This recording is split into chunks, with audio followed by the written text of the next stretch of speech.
Then there are, I suppose, more sort of medical side of how you keep yourself healthy. And there's a huge range of things that would include. Really important things that it might include are, for example, I know you asked me about men, but for women, attending things like cervical screening, mammograms, so that if the worst happens and you develop breast cancer or cervical cancer, it gets picked up early.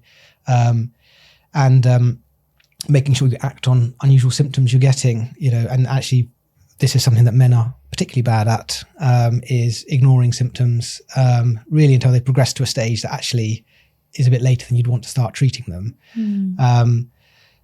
For men, there's important things they can do around checking themselves, checking their testicles, for example, making sure there's no lumps and bumps. And for older men, prostate cancer is very common, and making sure they seek help if they've noticed a change in urinary symptoms. So difficulty passing urine or getting up lots at night to pee, those kind of symptoms.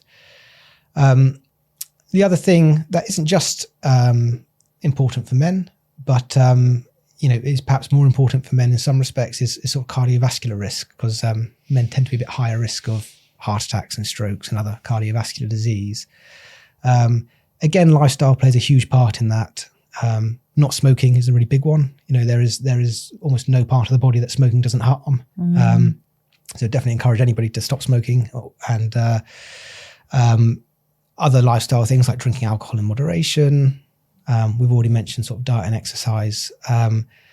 But there are blood tests that can help assess your cardiovascular risk. So you want to look at blood sugar levels to make sure you're not pre-diabetic or diabetic.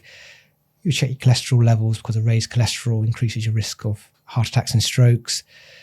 And then there are other markers of ill health, like the kidneys not functioning well, or the liver function being elevated or deranged, we would say, which is sometimes a sign of fatty liver, which is sort of the manifestation in the liver of an unhealthy lifestyle.